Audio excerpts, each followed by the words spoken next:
Salam, peace be upon you. My name is Muhammad Layak Siddiqui, the father of holophase. Pattern is primary. Phi is circular comparability. Only relations delta phi are public. All material assumptions must be declared. Every claim must declare its type. Pattern, claim, certificate, and artifact are four distinct identities that must never be collapsed. Where a phi pattern appears, windows and finite access. The moment we realize no one sees everything. Let us pause and absorb how far we have traveled. We have built a foundation of astonishing richness and rigor. We learned that pattern is primary, not decoration on top of reality, but the very structure through which reality becomes publicly identifiable. We named the primitive, phi, the root permission for distinction itself. Not a thing, but the possibility that this could differ from that. We gave phi its essential shape, a circle. No privileged zero, no absolute origin, only relations matter. We drew the consequence. Because phi is circular, absolute values are not public. Only relations, differences, rates, loop residues can be shared and certified. We faced the central threat, smuggling, hidden assumptions that corrupt pattern knowledge. We installed the anti-smuggling principle. All material assumptions must be declared. We recognized that not all claims are the same. We installed type discipline. Every claim must declare its type: existence, identity, persistence, predictive, intervention, emergent, interpretive, or null. We then confronted the deepest source of confusion: identity collapse. We installed the fourfold identity: pattern, claim, certificate, and artifact must be explicitly distinguished and tracked. Now we face a question so obvious it is easy to miss. Where do patterns appear? Not in the abstract, not in some Platonic realm of pure forms. Patterns appear to someone, somewhere, at some time, under some conditions, through some instruments, at some resolution.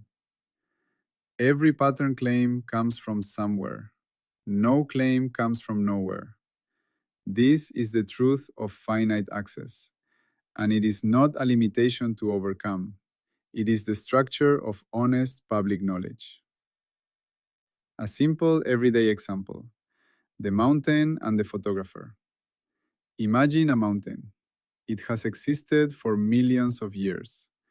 It has countless patterns: its shape, its rock layers, its vegetation, its erosion patterns, its shadow patterns at different times of day. Now imagine a photographer stands at a specific spot and takes a single photograph.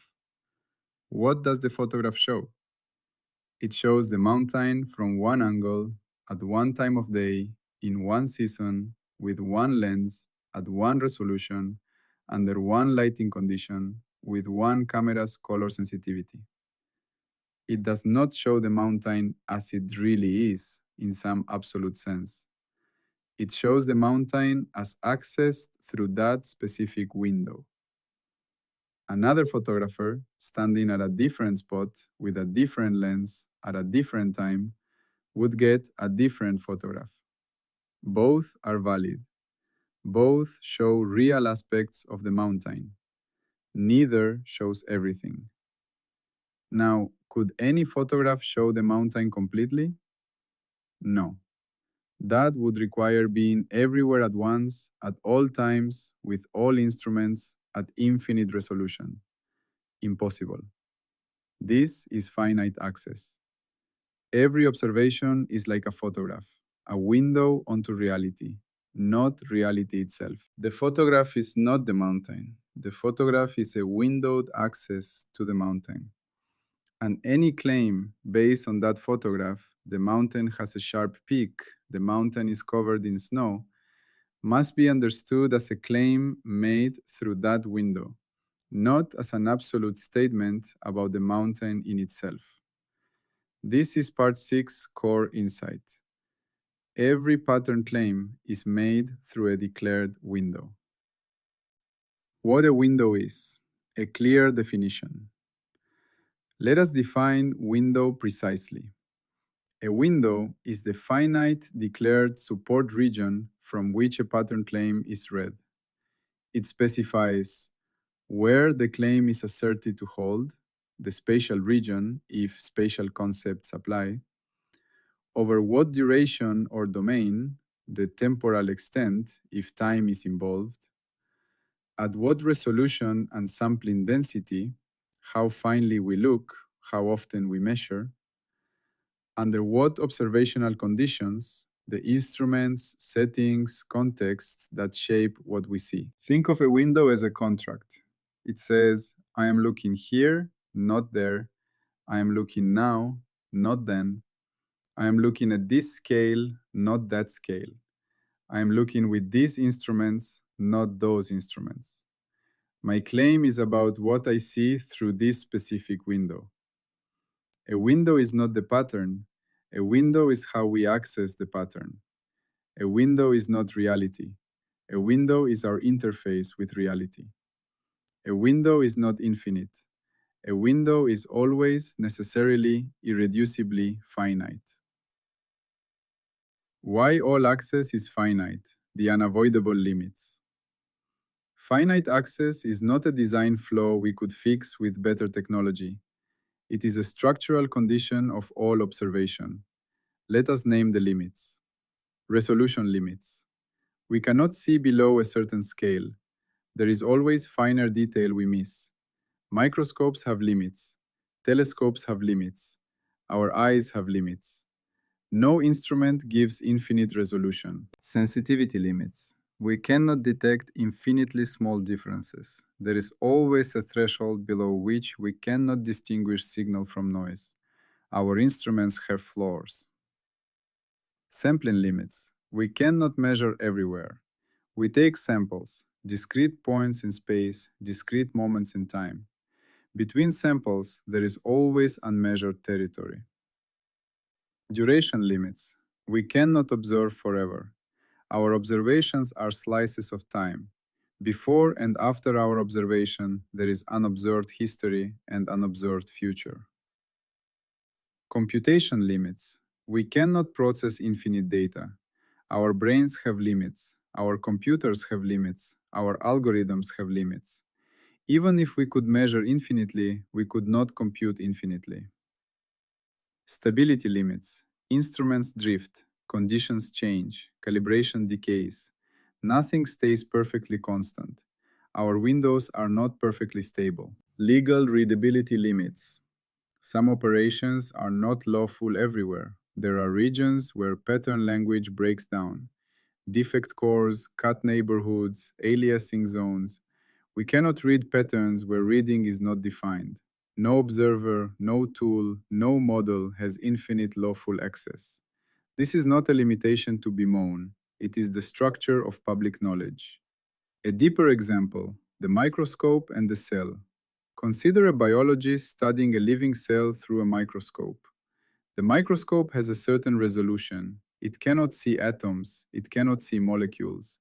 It sees structures at the micron scale, organelles, membranes, maybe some large protein complexes. The biologist looks for a certain amount of time, minutes, hours. They cannot watch the cell forever. They see a slice of its life. They take photographs at certain intervals, every second, every minute. Between photographs, there is unobserved activity. The light itself may affect the cell. Observation changes the observed. Now, the biologist makes a claim. The cell's mitochondria are dividing. This claim is made through a specific window. This microscope, this resolution, this duration, this sampling rate, these lighting conditions, this cell type, this temperature, this medium. Could the claim be wrong? Yes, if the window missed something, if resolution was insufficient, if sampling missed the event, if conditions affected the cell. Could the claim be right within the window and wrong about the cell in some absolute sense? Possibly, the mitochondria might be doing something different at scales or times the window cannot access. This is not skepticism, it is honesty. Every scientific claim is windowed. The question is not whether windows have limits, they always do. The question is whether the window is declared. Window plurality. Different windows, different aspects. Here is a profound consequence of windowed access.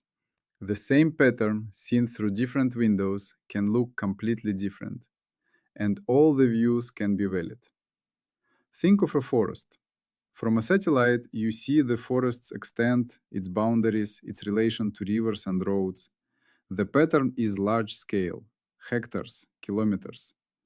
From an airplane, you see the forest canopy, the tops of trees, patches of different colors, gaps where trees have fallen. From the ground, you see individual trees, their species, their height, their health, their relationships to neighboring trees. From a microscope, you see a leaf's cellular structure, the pattern of cells, the chloroplasts, the veins. From an electron microscope, you see the molecular structure of the cell wall, the pattern of proteins, the lattice of cellulose.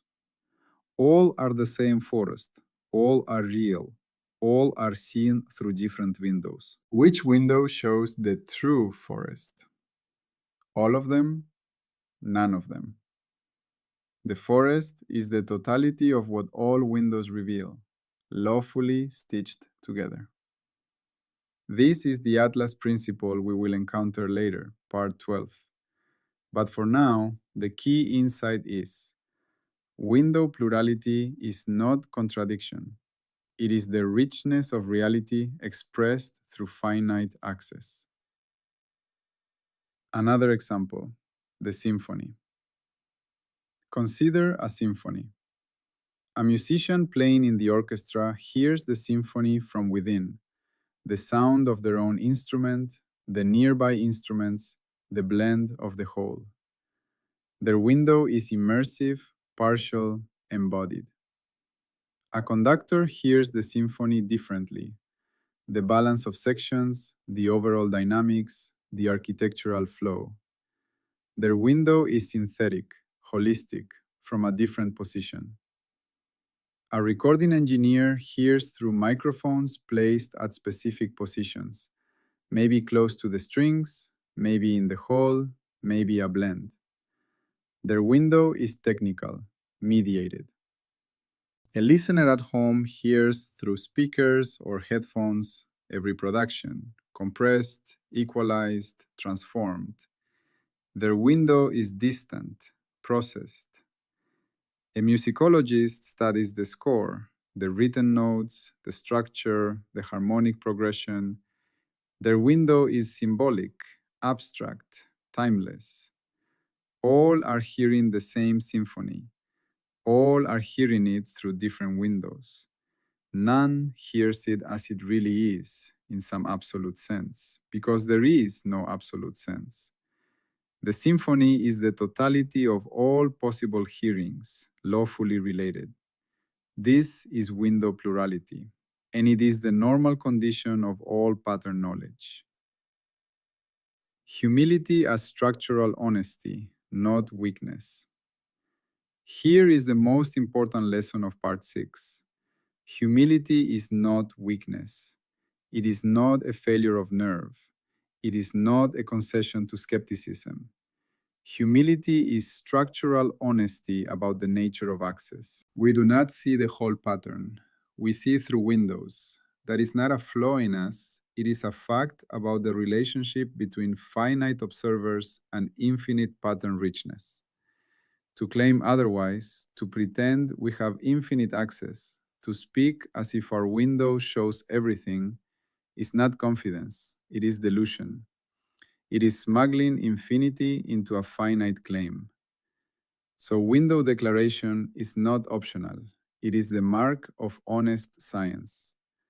A claim that says the pattern is X without declaring the window is incomplete. It might as well say the pattern is X seen from nowhere at no time with no instrument at no resolution.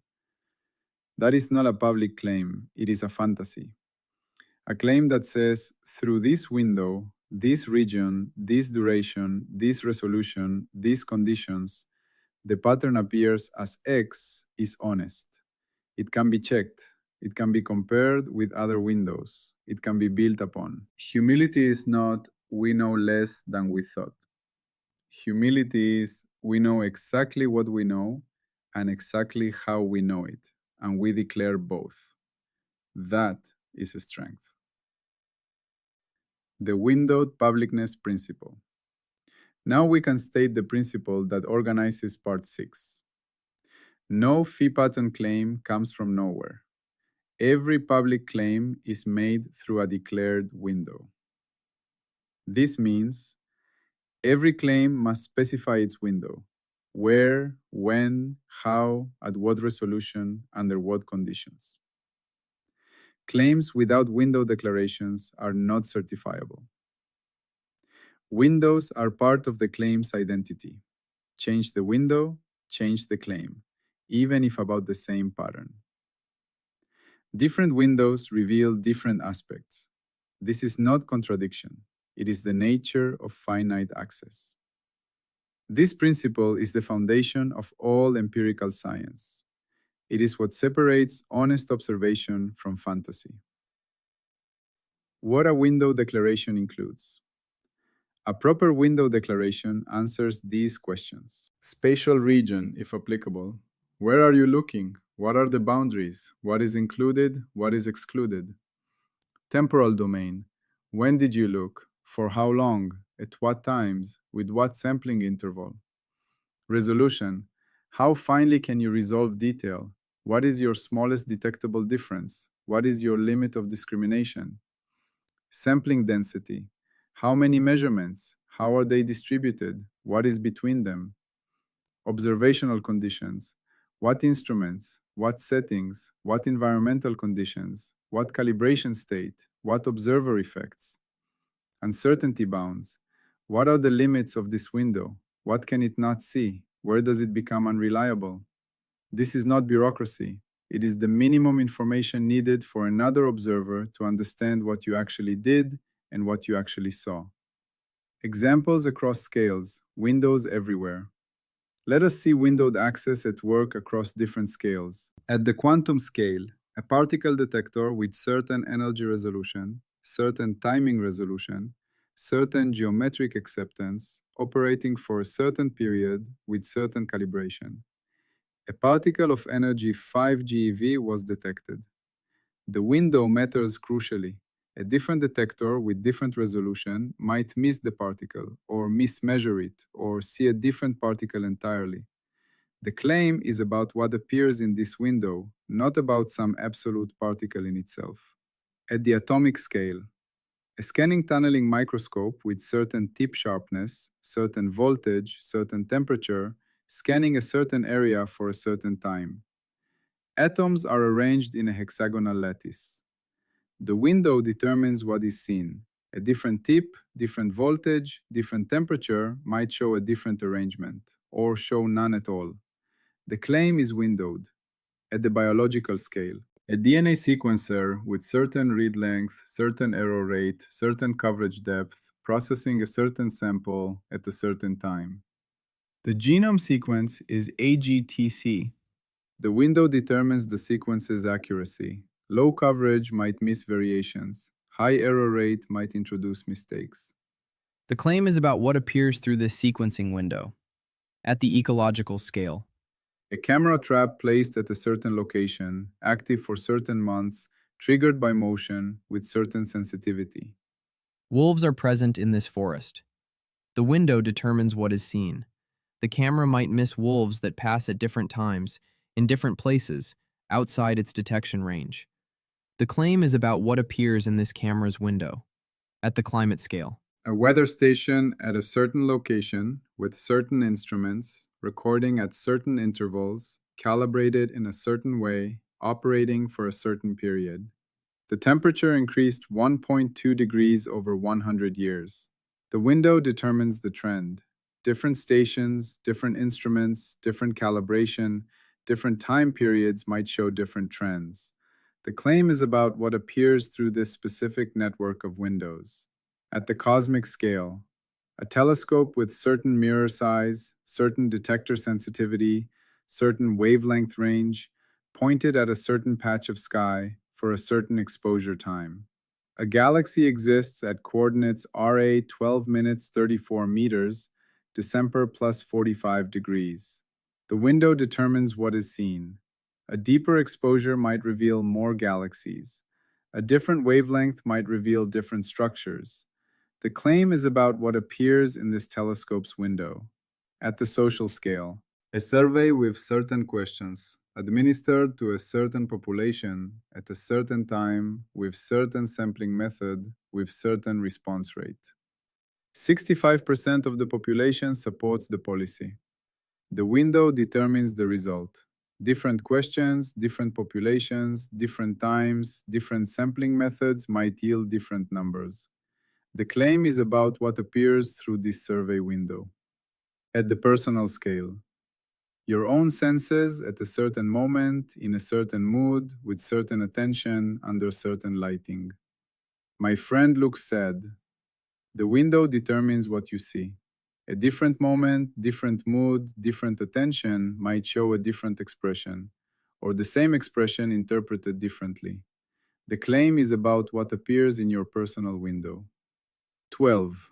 The rigor layer, the window gate. Windowed access gets its own gate, the window gate, sometimes called the passport gate. The window gate asks, has the window been fully declared? The region, duration, resolution, sampling, conditions, and uncertainty bounds? If the answer is no, if the window is missing or incomplete, the claim cannot be certified. The window gate requires supporting artifacts: a window passport, a structured declaration of all window parameters, a sampling specification, how measurements were taken, what intervals, what distribution, a resolution declaration, the finest detail accessible, the limits of discrimination, a conditions log, the state of instruments, environment, and observer during measurement. These artifacts are not optional. They are the evidence that the claim is actually grounded in a real window, not floating free in abstraction. Firewalls. What windowed access blocks? Windowed access installs several critical firewalls. Firewall 1. No universal claims from local windows without declared extension pathway. If you only looked here, you cannot claim everywhere without declaring how you extend. Firewall 2. No hidden resolution assumptions. If you claim a pattern exists, you must declare the resolution at which you looked. A pattern invisible at one resolution might be visible at another. Firewall 3. No representative sample claims without declared basis. If you claim your window represents a larger domain, you must declare the reasoning and evidence for that representation. Firewall 4. No infinite claims from finite windows. Your window is finite. Your claim must respect that finitude. No claiming forever from a moment. Firewall 5. No window smuggling. The window is part of the claim. Changing the window without redeclaring is changing the claim.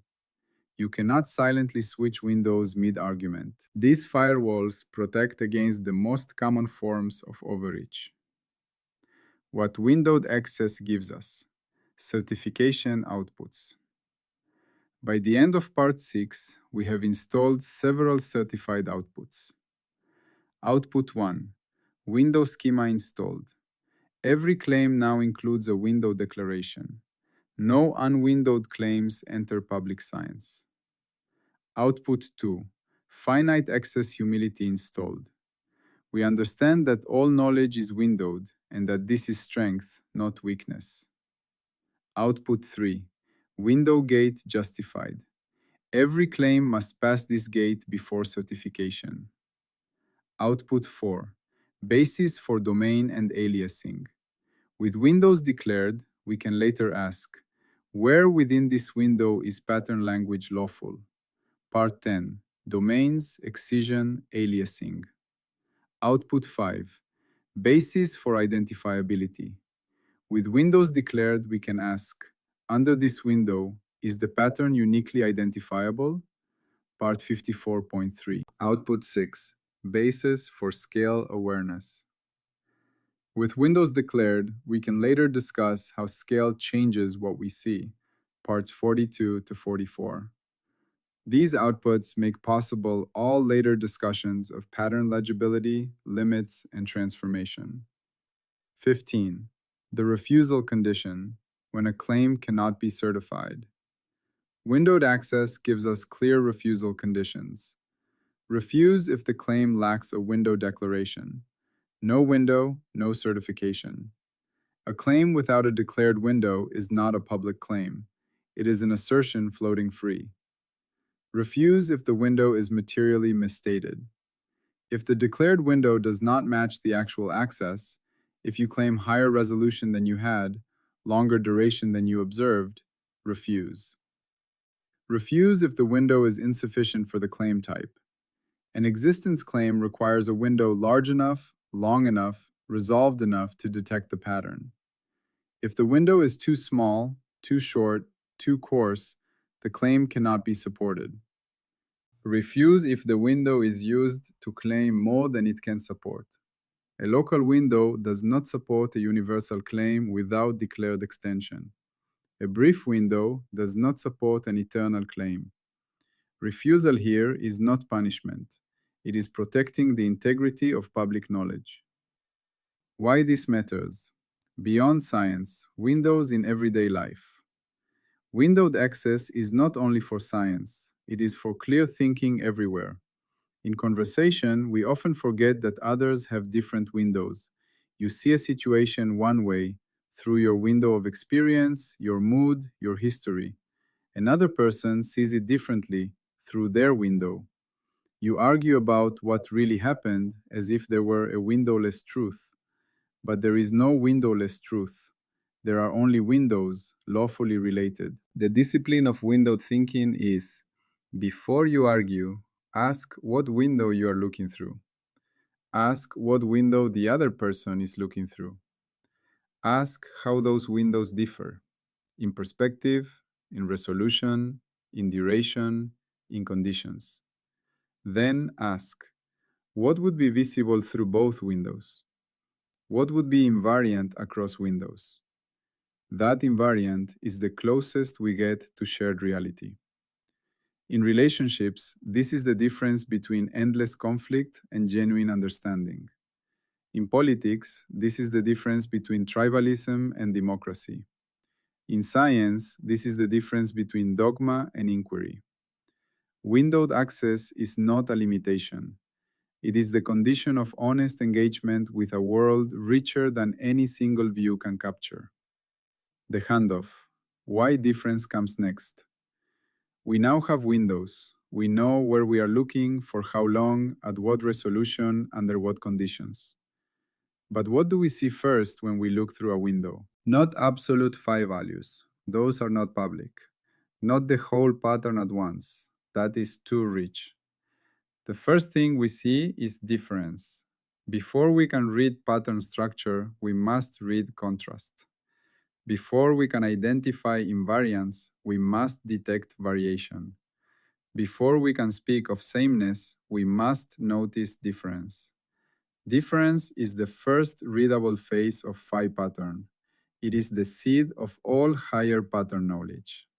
So the next question is, what is difference and how does it become legible? That is part 7, the first readable phase of phi pattern, difference. Always peace be upon you.